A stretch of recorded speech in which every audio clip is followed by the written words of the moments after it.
Sumainyo ang kapayapaan ng Diyos, muli sa awat tulong ng Diyos mga kapatid, ay may panibago na naman tayong episode ng ating programa o palatuntunan na sumasahimpapawid dito sa Facebook at YouTube na Ang Dating Landas. Muli, para hindi na tayo makapagtagal, kaya ng ating palagi ang sinasabi sa mga ating nakaraan na episode, ano bang purpose ng ating programa Ang Dating Landas? Unang-una, marami kasing nagsasabi, lalo na yung mga marshal din sa Binyan, wala daw ganitong Katoliko. Paano walang ganitong Katoliko? Paano si Father Darwin Katoliko yun? Pari yun, nakikipagdiskusyon yun. Sumisigaw yun. Dahil utos yun 58.1 ng Isayas, humiyaw ka ng malakas. Huwag kang magpigil.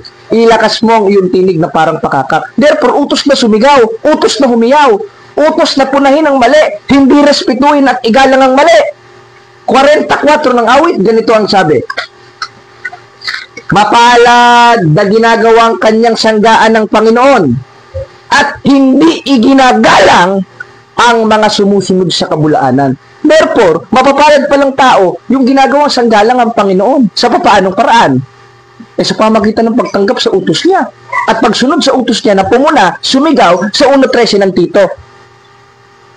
At anong manifestasyon nun? Hindi ginagalang ang sumusunod sa kabulaanan. Kaya pag nakita nating mali, pupunahin natin yan. Kahit nasa bus, kotse, barko, eroplano, handa namin punahin yan. Sapagkat yan ang aming tungkulin. Makipagbaka. At ang sabi naman ni Pablo, 15:2 ng unang Korinto, sa pamamagitan nito, ligtas kayo kung matyaga ninyong iingatan ang mga salitang ipinangaral ko sa inyo. Ngayon, mga kapatid, ay meron tayong tatalakayin at ibubulgar natin ang maling aral at maling pamamaratang ng isang pastorato ng Baptist na meron silang programa o worship service yata nila o worship service kasi ang gulo na learn how to defend your faith daw na hindi naman sinusunod ng mga miyembro niya pag nangangaral. Kaya nga sinasabi ko sa mga miyembro niya, mas mabuting itong pastor humarap sa akin ng diskusyon kahit dun mismo sa loob ng kapilya nila basta't wala lang kasuhan ng trespassing Ngayon, pakinggan natin ang isa sa pinaparatang ng pastorato na ito o ng bulaang propeta na ito tungkol sa founder daw o nagtatag ng simbahang Katoliko. Kasi ang pinaparatang niya si Constantine. Panoodin natin mga kapatid. O itong si Constantine the Great ay nagsikap na magkaroon ng Universal Church. No? Itatag niya yung relihiyon ng pangmundo. Kaya tinatawag po yung Catholic. Catholic po, ibig sabihin ay universal, okay, Roman Catholic Church. Yan, at ating napanood, hindi ko kasi kilala itong pastor na ito, bagamat yung mga miyembro niya, kilala natin sapagkat sila yung mga nakakasagupa natin dyan sa plaza na hindi naman pala marunong sumagot sa tanong na ang alam lang na talata 2:8 verse 9 of Ephesians saka John 3:16, ligtas ka na, alib ka na sa church nila. At pagpunta ka sa church nila, katakot-takot na atake sa Katolisismo at sa aral Katoliko na siyang itinatag at itinuro ni Kristo ang itinuturo nila dun sa kapilya nila. Awat tulong ng Diyos, ichinek ni kapatid na Noel ito sa Facebook. Abay, nakita ko. Kasi mga chismoso, mga miyembro nito, nag-i-stock sa mga maide ni Bro Noel Lalo na yung mga babae at saka yung mga pastor-pastorato No? Kaya nakita natin sa Facebook. Aba, kung hindi ko ba nakita, abay, tutuloy-tuloy pa ito sa pag-atake sa Katolisismo Ngayon, ang sinabi niya, itinayo daw ni Constantino yung simbahan sa Roma na tinatawag daw na Catholic means universal at yun daw ang Roman Catholic Church. Ngayon, hindi ko na na-record yung una niyang sinabi, mahirap daw kung sa church history pupuntahan. Kasi kung sa church history pupunta, talagang bobokya itong pastor na ito Ngayon, ayon sa kasaysayan at ayon sa istorya, totoo bang si Constantino ang nagtatag ng Iglesia Katolika? Pakinggan natin mga kapatid sa The New Book of Knowledge Encyclopedia dahil hindi nang laman dapat Biblia ang batayan natin, gaya ng mga apostol lang dahil lang sabi sa 5:20 ng o 5:9 ng unang 1, kung tinatanggap natin ang patotoo ng tao, mas lalong dakila ang patotoo ng Diyos. At isa sa manifestasyon ng patotoo ng Diyos in Old Testament, yung nasa 8:8 ng Job, na read the book of history and see. Ngayon, ayon sa kasaysayan, kasi sinasabi niya si Constantine tignan nga natin, Pastor, kung si Constantine ba talaga yung founder ng Iglesia Katolika na isinearch mo sa ChatGPT. Ating basahin sa The New Book of Knowledge Encyclopedia dito sa volume 16 sa pahina 287. Pakinggan ninyo. The history of the Roman Catholic Church began in Upper Room in Jerusalem. Hindi naman pala nag-umpisa sa Roma. na sinasabi niya, ipinalaganap at itinayo daw ni Constantine sa Roma. Engot. Bakit? Dahil wala pa si Constantine na itayo na ang simbahang Katolika 2,000 years ago. Dahil si Kristo ang nagtatag nito. 16:18 ng Mateo. O ikay Pedro, hindi naman sinabing, o ikay Constantino, sa ibabaw ng batong ito, itatayo ko ang aking simbahan. At yung simbahan na yon na itinayo ni Kristo, yun yung tinatawag na haligit-saligan ng katotohanan sa 3:15 ng unang Timoteo, na siyang tinatawag na iglesia ng Diyos. Na siyang haligi at saligan ng katotohanan. Hindi naman sinabing Baptist Church. Diyan sa Binyan, Laguna. Wala naman yun eh. Wala naman sa Biblia yun eh. Itinatag lang ng tao yun. Negosyo yan eh. Kaya ang lakas kumuha ng mga ikapo nga siguro niyang pastor na yan eh. At hindi na ako magtataka yung mga miyembro niya, yung mga alipores niya, pati itong mga babae na ito, na ipinangangarat at sinusoga nila. Samantalang yung pastor ay nagpapakasarap dun sa simbahang di aircon. Yun ang pinasosoga nila sa labas. Kaya sila ngayon ang nagiging alanganin sa amin. Kaya nagpapaawa sa Marshall sa Binyan. Oh, nagkakagulo na tuloy. Dahil sa inyo. Anong dahil sa inyo? Dahil sa inyo yun. Dahil ayaw nyo tugilan ng mga kapatid namin sa pananampalatayang Katoliko. Ngayon, kung yung iglesia ng Diyos na itinayo ni Kristo ng 1st century sa 16:18 ng Mateo, sa pamamagitan ni Pedro na siyang bato, dahil ang sabi dito sa paliwanag ng mga Bible scholars, o sa isang translation ng Biblia, ganito ang ating mababasa. O tinan mo, pastor, matututo ka dito. May maituturo ka patuloy sa mga miyembro mo. Todo pakinig ka sa akin ngayon, ha? O pati ito mga miyembro niya, mga alipores niya. O makinig kayo. Matututo kayo dito ng disiplina. O, basahin natin. Ang sabi dito sa... Ayan. Ba't nagkagulo-gulo kasi ito? Ayan, dito sa... This is 18 ng Aramaic English New Testament. I say also to you that you are Kepha. And on this Kepha, dahil si Pedro ang bato eh. Sa ibabaw ng batong ito, Pedro, itatayo ko ang aking simbahan. Ngayon, yung simbahan na yon, yung pala yung tinatawag na haligit-saligan ng katotohanan, hindi naman pala Baptist Church. Na itinayo lang dyan sa Binyan. Na nagkaroon lang ng Reformation kamakailan lang. Kailan lang na-imbento, na itinatag lamang ng tao, hindi ni Kristo. Dahil sa buong tala ng Biblia, wala namang itinayo si Kristo na Baptist Church eh. Wala sa Biblia yun. Aral ng tao yun. 7:7 ng Marcos. Datapat walang kabuluhan ang pagsamba nila sa akin, na nagtuturo ng kanilang pinakaaral o utos ng tao. Sariling aral nila yan eh. Dahil wala namang itinayo si Kristo na Baptist. Ang itinayo niya, yung tinatawag na iglesia ng Diyos na napunta sa Roma. Basahin natin sa 1:7 ng Roma. Sa lahat ninyong mga nasa Roma, iniibig ng Diyos, tinawag na mga banal.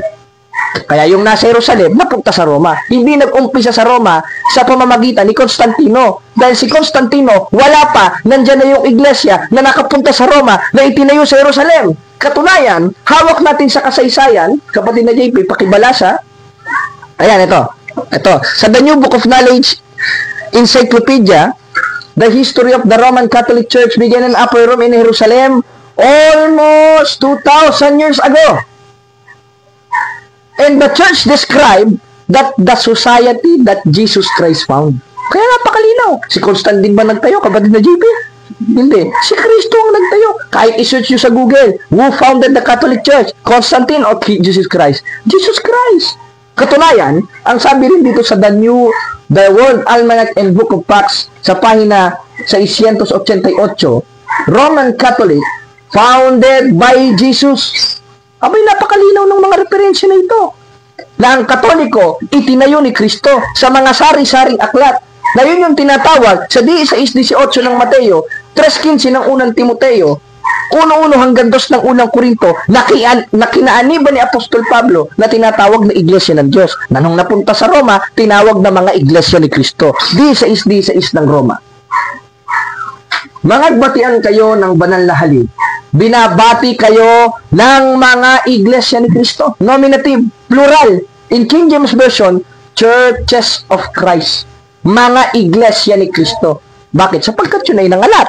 At ang sabi naman sa Catechism of the Catholic Church 8:11, this is the truth, that the Church of Christ is the Catholic Church. Therefore, the Church of Christ, according to the Bible, that founded 2,000 years ago, not by Constantine, but our Lord Jesus Christ, is the Catholic Church. At inamin naman mismo ni Pastor yon.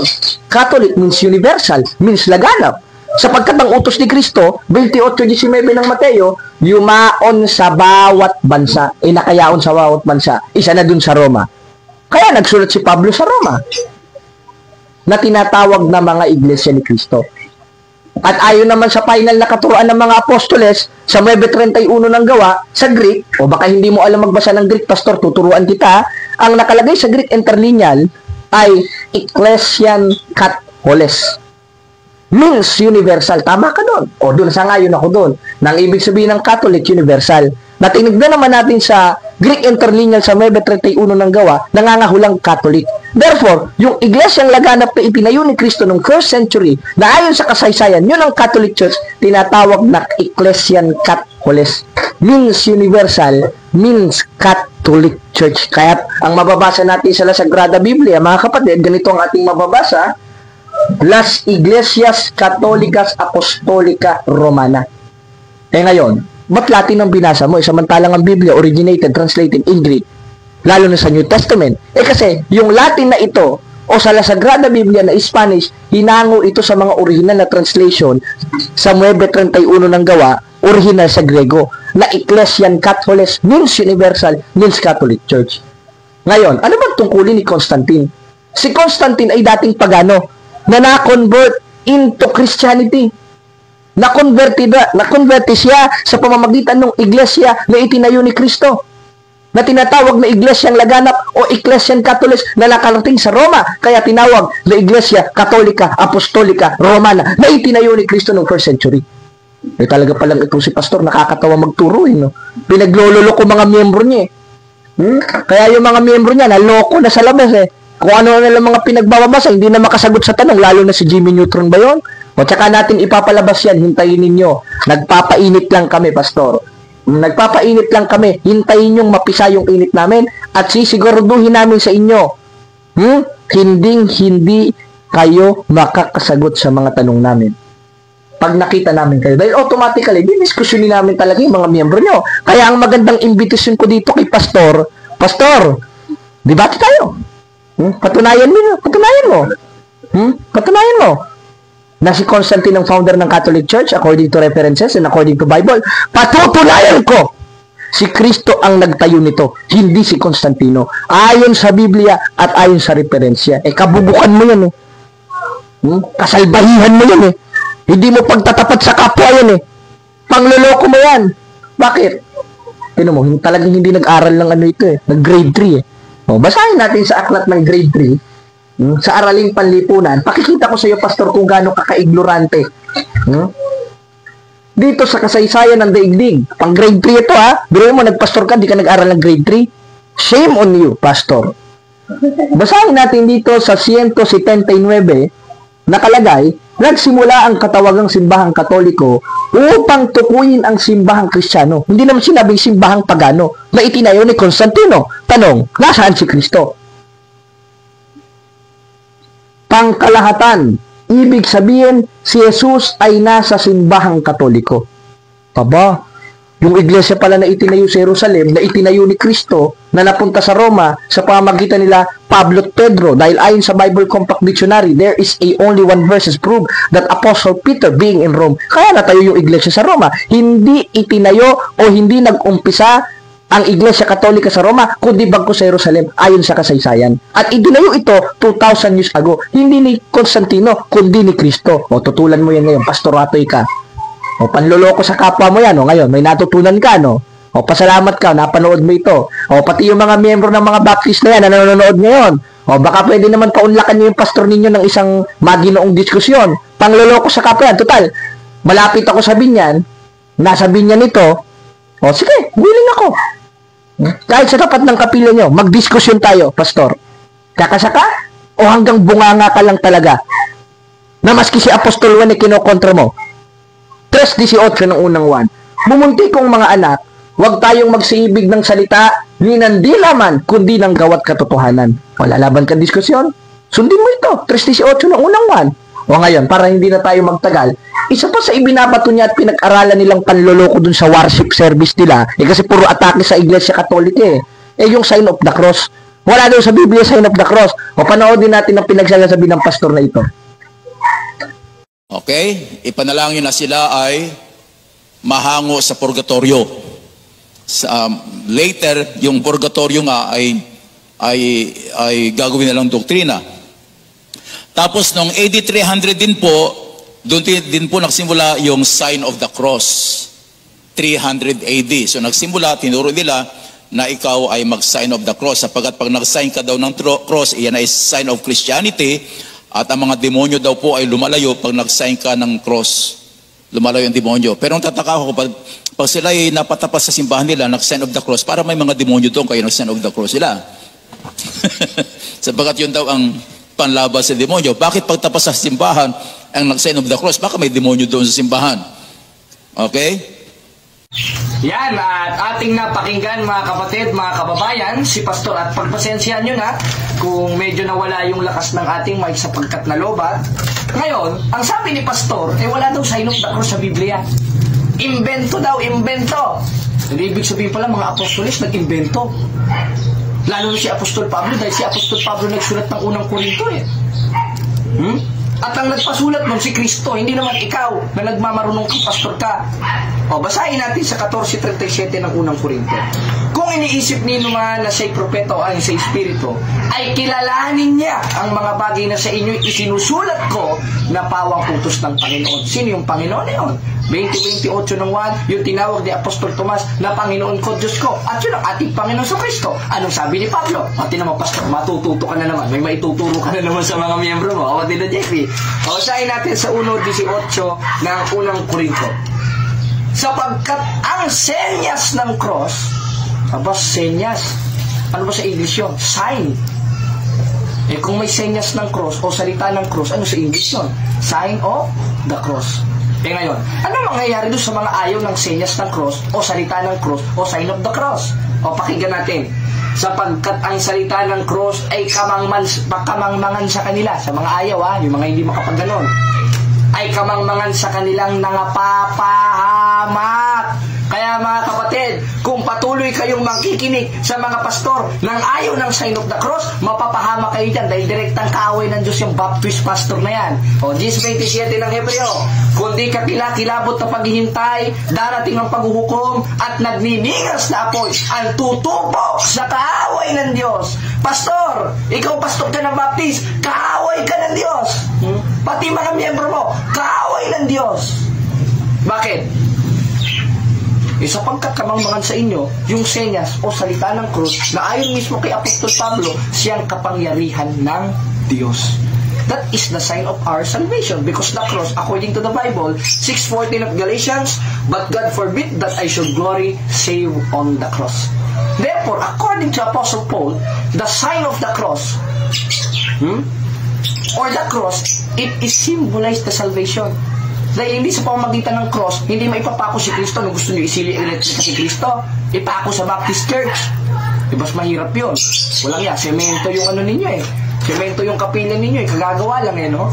Kapatid na JP, Kaya, mga kapatid, yung isa niya pang sinabi na kung pagtaboy ka sa demonyo ang sign of the cross, ba't pagpupunta kayo sa kapilya ninyo, nagkagaganong-ganong kayo, ibig sabihin pala, may demonyo dyan sa kapilya ninyo.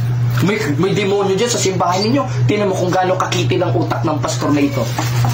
Hindi naiintindihan. Halimbawa, ito kwento lang ito total mahilig sa kwento itong mga pastor ito. Hindi ko kwentuhan ko kayo. May isang sundalo, binigyan siya ng baril ng presidente. Ang sabi ng presidente, iputok mo yan sa kaaway mo. Saan gagamitin ng baril? Sa kaaway. Pero ipuputok niya ba sa presidente? Hindi. Ipagsasalot niya. Ginagamit niya ang baril, hindi lang upang pangtagtag sa kaaway, kundi upang pangsalot sa presidente. Ganon rin ng sign of the cross na panakot sa demonyo. Katunayan, takot ka nga sa sign of the cross. Ayaw mo mag-sign of the cross. Hindi ko pala yung demonyo.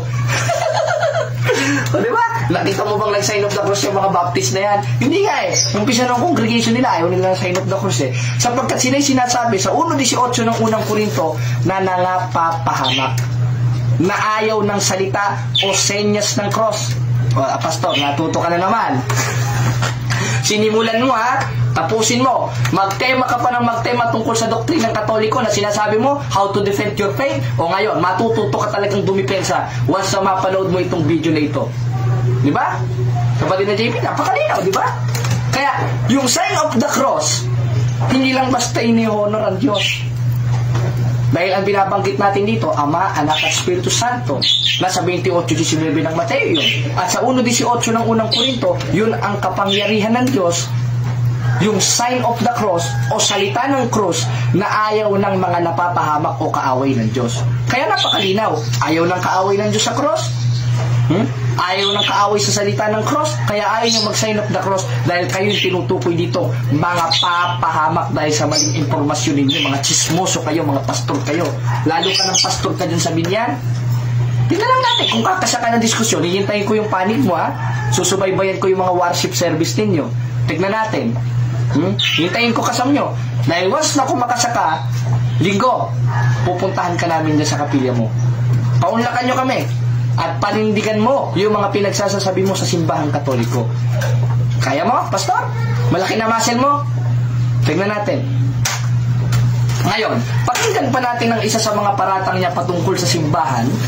At iisa-isahin natin ito sapagkat malaking pangloloko ito dahil kasinungalingan itong kinakalat niya. At ang kasinungalingan ay sa 8:44:1, kayo'y sa inyong amang diablo at ang mga nasa ng inyong ama ang inyong ibigawin.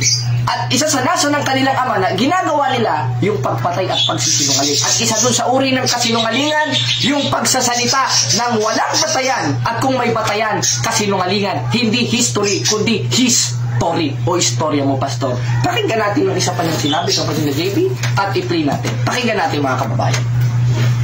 75, yung veneration of angels ay kanilang tinuro. At veneration sa mga namatay na mga santo. Okay? At kasabay din dito yung paggawa ng mga images, mga ribulto. Yan po ay during AD 375, inundurso nila ang pagsamba sa mga anghel. Na kita natin na kasalanan po yan. Sinaway ng Panginoon noon ng anghel si Pedro nang siya ay sumamba sa anghel. Sinaway din ng anghel si Juan nung mag-attempt na sambahin niya yung anghel na nagsasabi sa kanya ng revelation ng Panginoon. So nagpatiruhod siya sa harapan ng anghel upang sambahin. Sabi ng anghel, mag-ingat nga na gawin mo yan. Ako'y servant lamang ng Panginoon, sumamba ka sa Diyos. Okay?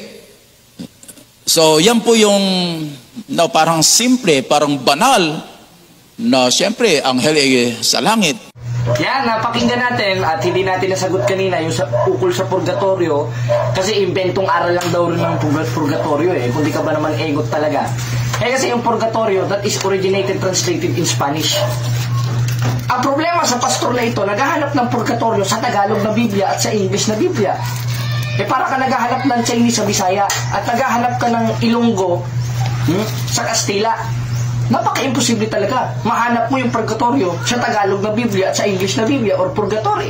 Ngayon, tignan natin sa Spanish kung saan originated ang salitang purgatorio. Wala ba tayong mababasa? Basahin natin dito sa 3:19 ng unang Pedro sa La Sagrada Biblia. O pastor, meron ka na namang natutunan ha? Ikaw ha? Anong sabi?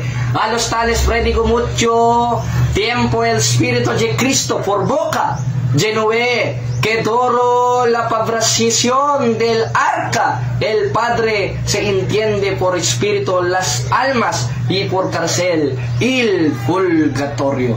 At ito'y pinuntahan ni Kristo nung nangaral siya sa kailaliman ng lupa. Ang tawag sa Spanish, purgatorio. Ano yung binasa natin? La Sagrada Biblia. Kaya, kung La Sagrada Biblia, Biblia ba o hindi? Biblia. Ngayong Biblia, nabasa ba natin sa Biblia purgatorio? Malinaw. Sinong nagsulat ng unang Pedro? Si Apostol Pedro. Sinong nagpasulat kay Pedro? Si Kristo. Dahil si Kristo lang may autorisasyon na magpasulat sa mga apostoles nung mga sinasabi niya at nung doktrinang itinuturo niya at isa doon ang purgatorio. Kaya pastor, pasalamat ka sa akin ha. May natutunan ka na naman. Baka mamaya may purgatorio na sa relihiyon ninyo. Ngayon, ang sabi niya, inventong aral daw yung veneration. Nako, namalipas siya. Dahil para sa kanya, ang veneration, pagsamba. Ang veneration, hindi pagsamba. Hindi yun latria. Hindi yun pagsamba, kundi pagrespeto. Tanong, mga kababayan, biblical ba ang pagrespeto sa mga anghel o sa mga banal? Old Testament pa lang, tinuturo yan. Kala ko pa naman, nag-aral ka ng theology. O basahin natin dito sa 2:46-47 ng Daniel. Ayan. At ang haring Nabucodonosor ay nagpatira pa, lumuhod, at nirespeto si Daniel. Para saan? Para kilalanin na ang kanyang Diyos ay Diyos ng mga Diyos at Hari ng mga hari. Yun naman pala ang veneration, is to respect to the same. Respetuhin ng mga banal. Dahil wala namang official doctrine ng Catholic Church na sambahin ng mga anghel. Tinan mo, pastor, naloko na. Hindi mo naintindihan yung salitang veneration. Hindi naman pagsamba yun, pagrespeto yun. Bakit? Our Catholic faith, page 220, anong nakalagay? We do not worship the same. We only honor them as the special friends and servants of God. We adore God alone. Pag sinabing adore God, sinasamba lang namin ang Diyos. Dahil ang sabi sa Catechism of the Catholic Church, sana naman nag-search ka ng Catechism of the Catholic Church, pastor, wala ka niya, ibibili kita. Anong nakalagay? We worship only a one God in three person. Father, Son, and of the Holy Spirit. Dahil wala namang kaming aral na sumamba sa mga santos, sumamba sa mga anghel, bine-venerate lamang namin sila, at ang kahulugan nun ay pagrespeto na mababasa natin sa 2:46-47 ng Daniel. At tama naman yung binasa mo, si Apostol Pedro nagpatira pa sa anghel kasi sinamba niya, kaya sinaway siya. Wala namang kaming aral na sumamba sa anghel. Pero mo, chismoso ka talaga. Doon rin sa Apokalipsis 22:8-9. Nasa San Juan, nakakita ng anghel na sinasabi sa kanya yung revelasyon ng Diyos na ayon mismo sa iyo, nagpatira pa si Apostol Juan. Tama naman yun, wala namang magtutol dun Dahil yung pagpapatira pang klase na ginawa ni Apostol Juan ay pagsamba. Dahil dalawa ang pagluhod o meaning o konteksto ng pagluhod o pagpapatira pa sa Biblia. Isang pagsamba at isang hindi pagsamba kundi pagrespeto. At yun yung veneration sa 2:46-47 ng Daniel na nirespeto ni Haring Nabucodonosor si Daniel na ipinatuloy ni Kristo sa bagong tipan. 5:17 ng Mateo, sapagkat ako'y naparito hindi upang sirain ang kautusan kundi upang ganapin. O ngayon, sabit ka ngayon, pastor, ano? O ngayon, mga kapatid, para hindi na tayo magtagal, panoodin pa natin ang isa niya pang paratang tungkol sa aral ng simbahan. Para hindi na tayo magtagal pa, panoodin natin. Ang Katoliko para i-exalt si Mary. Biro mo, Mother of God, manginginig ka talaga sa harapan ni Maria kasi sapagkat ang titulo niya ay Mother of God. Now, there is no such thing as Mother of God. No, sapagkat walang nanay ang Diyos. Ang Diyos ang simula ng lahat In fact, ang Diyos ang gumawa kay Mary. Walang nanay ang Diyos. Ngayon, binanggit niya yung Mother of God. Wala daw ina ang Diyos. Hindi daw pwede magkaina ang Diyos ayon sa Biblia. Sino ina ni Kristo? Ikaw? Ilalabas ng bakla ka. At yung pagiging bakla, pastor, kahit wag mo nang aminin, sa 6:9 ng unang Korinto. O hindi nyo ba alam na ang mga liko ay walang bahagi sa karya ng Diyos? Huwag kayong padaya ni ang mga nakikiapid, mananamba sa Diyos-Diyosan, nangangalo niya, ni ang mga nagsasababae. Sa isang translation, mga bakla. Nako, pastor, parang gusto mo yata ikaw ang maging ina ni Jesus. Ayaw mo si Mama Mary, Parang nakakapagtaka kapatid na JB, Talagang ang weird. Sabi niya, weird daw ang doktrina natin. Hindi ka kasi marunong magbasa ng Biblia, Kaya sinasabi mo weird. Ngayon, wala bang ina ang Diyos ayon sa Biblia? 4:4 ng Galacia, sapagkat isinugo ng Ama ang kanyang anak na ipanganganak ng isang babae. Ngayon, yung anak pala ng Diyos na nung pinapaupo pa sa kanan ng Ama, si Kristo, 1:8 ng Hebreo, ngunit tungkol sa anak ay sinasabi, ang iyong luklukan o Diyos ay magpakailanman, di Diyos. Ngayon, kung yung pinaupo sa kanan ng Ama na si Yesu Kristo ay Diyos at umirang ng walang pasimula, 1:1 ng 1, at nasa pasimula nung wala pang tao, sa papaanong paraan niya isinugo? Ipanganganak ng isang babae. Therefore, yung ipanganganak ng isang babae, Diyos. Katunayan, nasa Old Testament na hula, 9:6 ng Isaias, sapagkat sa ating ipanganganak ang isang bata. Ipanganganak at ang kanyang pangalan tatawagin Makapangyarihan Diyos. Therefore, yung ipanganganak, Makapangyarihan Diyos. Sinong manganganak? Ikaw. Lalabas niyan, bayot ka. Sino nanganak? Si Maria. Sa pamamagitan ng ano? 15 ng Hebreo, sa pamamagitan ng haing katawan o yung katawang tao na ginamit ni Kristo para makababa siya dito sa lupa. 1:14 ng 1 ng katawang taong berbo. Sa papaanong paraan? 15 ng Hebreo, sa pamamagitan ng haing katawan. At sa pamamagitan ng haing katawan, naging tao si Kristo. At nung automatically naging tao si Kristo sa sinapupunan ni Maria, nandun na yung pagka-Diyos na walang pasimula. 2:9 ng Kolosas, ganito ang sabi ni Pablo, sapagkat sa kanya nananahan ng likas na kalagayan ng pagka-Diyos nang siya'y maging tao. Kailan ba naging tao si Kristo? Nung pumasok sa sanlibutan sa pamamagitan ng haing katawan na nasa sinapupunan ni Maria sa 15 ng Hebreo. Kaya kung automatically si Kristo ay naging tao sa pamamagitan ng haing katawan na nasa sinapupunan ni Maria, at nung naging tao siya sa pamamagitan ng haing katawan na nasa sinapupunan ni Maria, nandun na yung pagka-Diyos niya, sabay ipinanganak ni Maria yon. Kaya ang sabi ni Santa Elizabeth, wala ka doon na chismoso ka eh. Sa 1:43 ng Lucas, anong nangyari? Nang ina ng aking Panginoon ay pumarito sa akin. Sino ba yung Panginoon na yon na ipinanganak ni Santa Maria? 20:28 ng 1, ang sabi ni Apostol Tomas nung nakita niya, Panginoon ko, Diyos ko. Ngayon, kung yung Panginoon na yon na sinasabi ni Santa Elizabeth na nasa loob ng sinapupunan ni Maria ay tinawag ni Apostol Tomas na Diyos, at pumasok yung pagka-Diyos ni Kristo nung naging tao siya sa pamamagitan ng haing katawan ni Santa Maria at ipinanganak kasabay ng katawang tao at Diyos, na hindi naman pwede maghiwalay yun. Anong tawag mo sa isang persona na nanganak ng Diyos? Ina ba ng pusa o ina ng Diyos? Ina ng Diyos. Kaya sa Biblia, verbatim, meron tayong mababasa na ina ng Panginoon o ina ng Krios, o sa Hebrew, ina ng Adonai o ina ng Theos o Theotokos. Dahil yung Panginoon na yun ay Diyos, hindi naman pwede maging tao lang. Dahil sabay ipinanganak ni Maria yung katawang tao at pagka-Diyos ni Kristo sa 2:9 ng Kolosas. At yan ang hindi mo naintindihan, Pastor. At hindi pananakot yun, biblical yun. Baka ikaw ang nananakot na pag hindi nagbiti ng ikapo, ninanakawan ng Diyos. Bakit meron bang bank account ng Diyos? Baka ikaw ang may bank account, hindi yung Diyos. O kung may bank account man yung Diyos mo, ikaw na lang siguro yun. Diyos mo na lang yun. Huwag mo na kami idamay mga Katoliko na pinaglululoko-loko mo sa plaza na nagpapaawa sa mga marshal din sa Binyan. Basahin natin sa 4:8 ng Galacia. Gayon din naman sa panahong yaon, sa hindi ninyo pagkilala sa Diyos, kayo nasa pagkaalipin ng sa katutuboy, hindi mga Diyos. At yun ang Diyos mo. Dahil pananakot ang ginagawa ninyo eh. Pangloloko sa kapwa ginagawa mo eh. Biro mo, tumanda ka na ng ganyan, panloloko pa rin ang ginagawa mo. Chismis. Na hindi naman aral ng Katoliko, pararatang mo, aral ng Katoliko na kami sumasamba sa anghel. At hindi mo pa naunawaan yung salitang veneration. O ngayon, natuto ka na naman. Meron ka na naman itatapik sa kapilya mo. O kaya, pakinggan pa natin ang isa pang atake niya na pumapatungkol sa ating doktrina at ating sasagutin ang kanyang mga maling impormasyon at patuloy lang ito dahil napakadaming record eh. Kung hindi pa ipapasa sa akin ito ni kapatid na Noel, magpapatuloy pa ito ng magpapatuloy, kaya maganda, remedyohan na agad natin. Panoodin natin mga kapatid.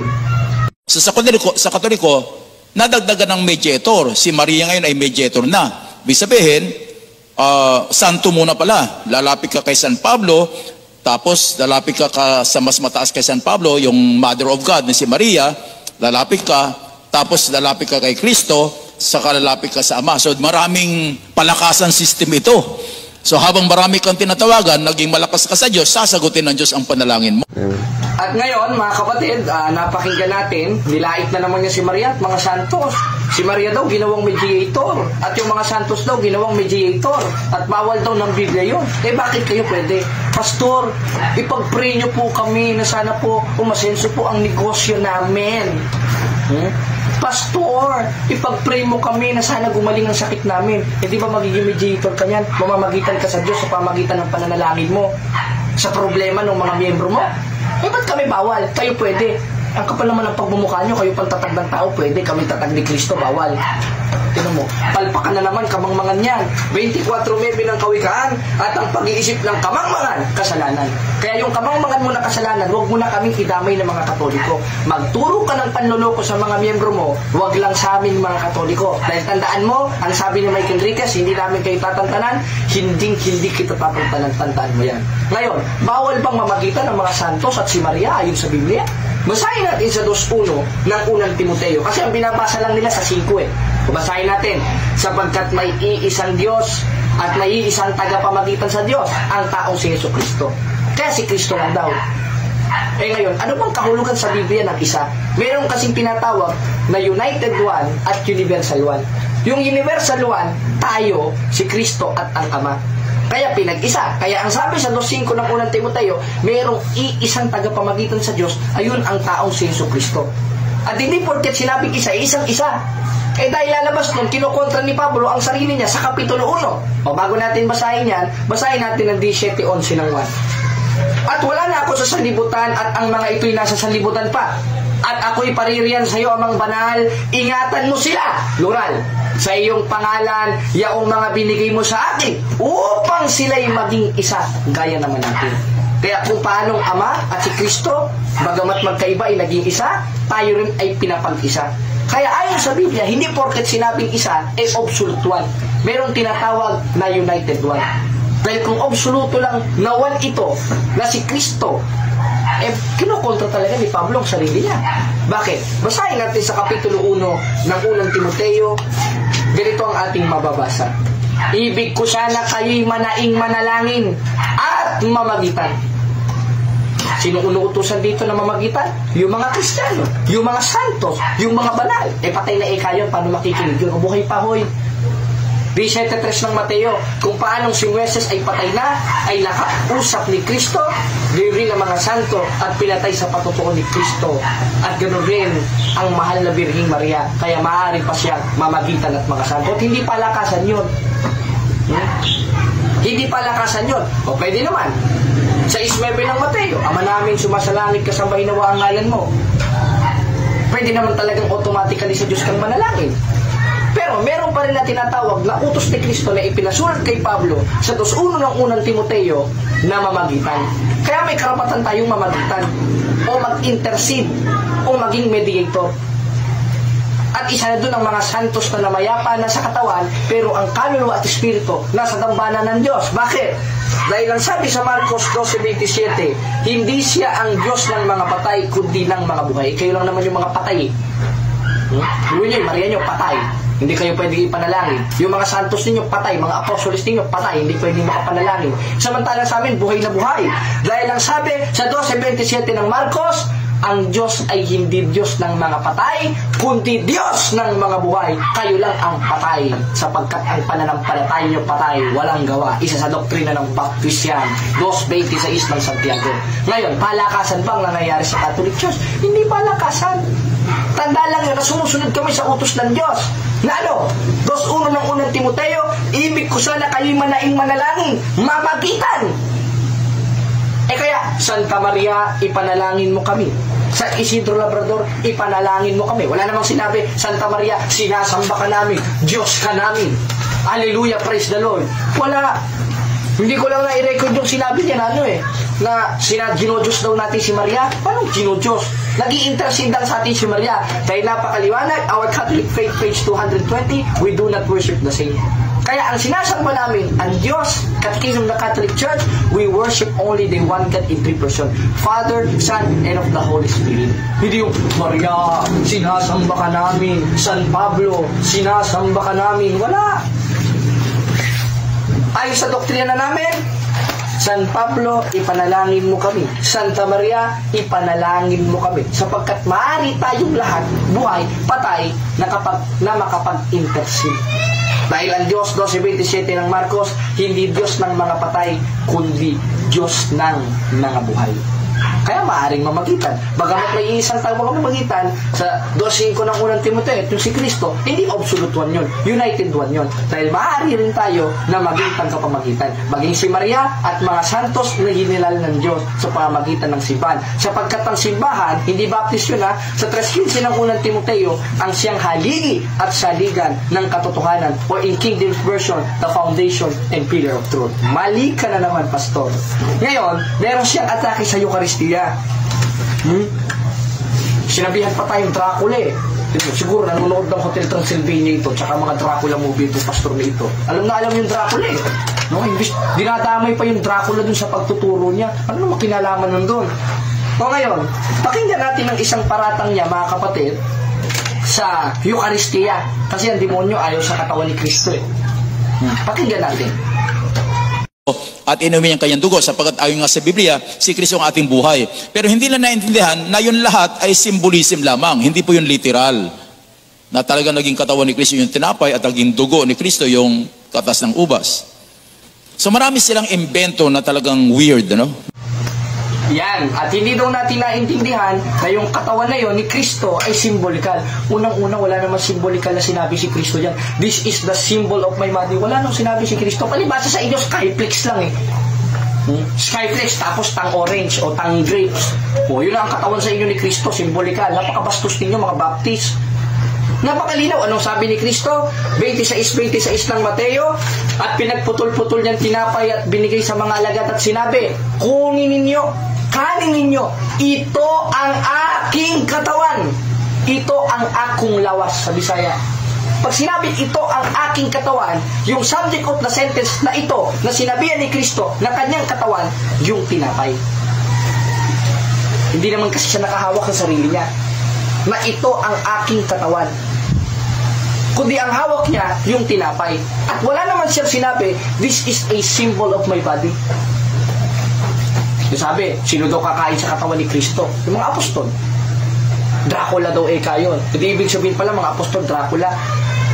Tingnan mo, bastos talaga ito. Kalaban mo na tuloy mga apostol, pastor, dahil sa mga pinagtuturo mo. Napakaliwanag Ipinatuloy pa nga ng mga apostoles yun 27 ng Gawa. Tuwing unang araw ng sanglinggo nang kami magkapigan at pagputol-putulin ng tinapay. At yung tinapay na yon, na itinuro sa kanila ni Kristo, na itinaas ni Kristo, at binigay sa kanila, hindi symbolikal yon, kundi absolutong katawan ni Kristo yon. Katunayan, sa Lasyaw, Italy, yung Eucharistic miracle, yung katawan ni Kristo na Eucharistia, naging dugo, naging laman.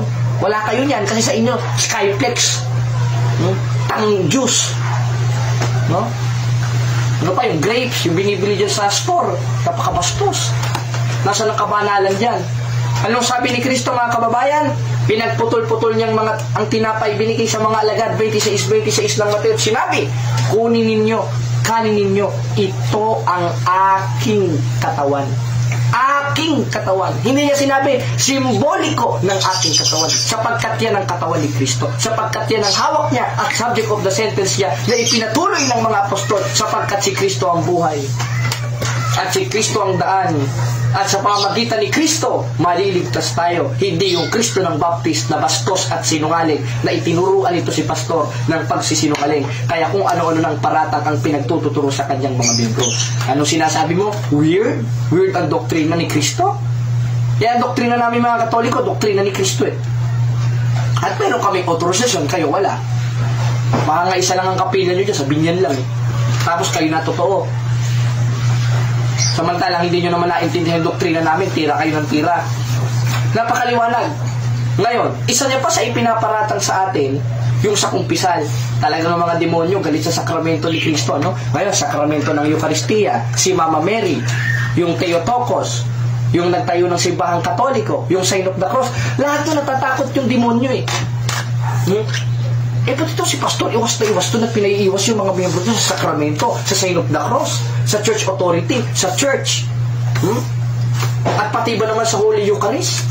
Pati ba naman sa Sacrament of Confession? Pinaiiwas yung mga miyembro niya? Alam ko na, pastor. Dahil demonyo lang ayaw niyan. Ayaw sa sakramento ni Kristo, ayaw sa utos ni Kristo, na utos na lubusin sa tunay na simbahang nasa Biblia, sa 2:12 ng Filipos, na lubusin ninyo ang gawain ng inyong sariling pagkaligtas. Ngayon, Pakinggan natin ang huling video na i-play natin na maling itinuturo ng pastor ukol sa Sacrament of Confession. At sasagutin natin sa awa tulong ng Diyos, pakinggan natin ang panloloko.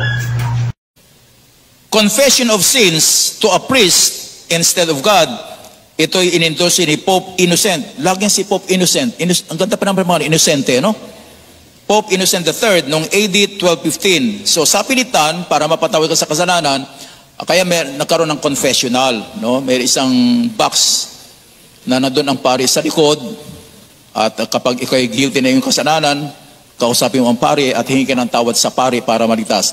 Wala ho tayong makita sa Biblia niyan. Yan, at ating napanood, dinamay niya pa si, si Pope Innocent. Ang innocent daw. Ikaw ang inosente. Pangalan niya yung innocent. Pero ikaw talagang automatic lang inosente. Dahil napakababaw ng doktrina mo eh. Yan lang ba nang na-research mo sa ChatGPT? Sana naman ginaling-galingan mo. Pastor, sana naman ginaling-galingan mo mag-search sa ChatGPT mo. O kaya sa Google. O sa Google. Ngayon, wala daw sa Biblia ang sakramento ng kumpisal. Tinan mo, talagang hindi marunong magbasa ito, kaya hindi mapalad itong taong ito eh. Papasahin natin sa 1:3 ng Apokalipsis. Mapalad ang bumabasa at nakikinig at tumutupad. Mapalad palang bumabasa. Siya ayaw bumasa eh. Diyan 3:16 lang binabasa, tsaka 2:8 verse 9 ng Ephesians, tapos ng pagkakatipo nila. Tapos yung doktrina nila, saglit na doktrina lang, tapos konting atake sa Katoliko. Konting atake lang. Kaya simulan mo pa ulit. Gagawan ka ulit namin. Hindi ka namin tatantanan, pastor. Ngayon, wala daw sa Biblia ang kumpisal. Kung letra por letra, wala. Sapagkat ang pangangasiwa ng mga apostoles na siyang nagtuturo sa amin sa pamamagitan ng Biblia at simbahan ay ganito. 3:6 ng ikalawang Korinto, na kami naman na pinamaging sapat na ministro ng bagong tipan, hindi sa titik. Therefore, ang mga apostoles nagbabasa hindi sa titik, hindi letra por letra. Ngayon, meron ba sa diwa ng Biblia na inutusan ng mga apostoles ang mga parit, mga obispo na makapagpatawad ng kasalanan? Meron. Kaya nga ang utos, 1:9 ng unang 1, kung pinahayag natin ang ating kasalanan, tapat at banal siya na tayo patatawarin. Kanina natin ipapahayag sa Diyos sa pamamagitan ng mga itinalaga niyang mga obispo. Kaya ang tungkulin ng obispo o mga pare sa 20:28 ng gawa ay ganito. Ingatan ninyong inyong sarili lahat ng kabilang sakawan, na kayo naman na mga ginawang obispo, sa isang translation, pare, upang pakanin ang iglesia ng Diyos. Sa papaanong paraan? 20:23 ng 1. Sino mang inyong patawarin ng mga kasalanan ay ipinatatawad sa kanila. Sino mang hindi ninyo patawarin ng mga kasalanan ay hindi ipinatatawad sa kanila.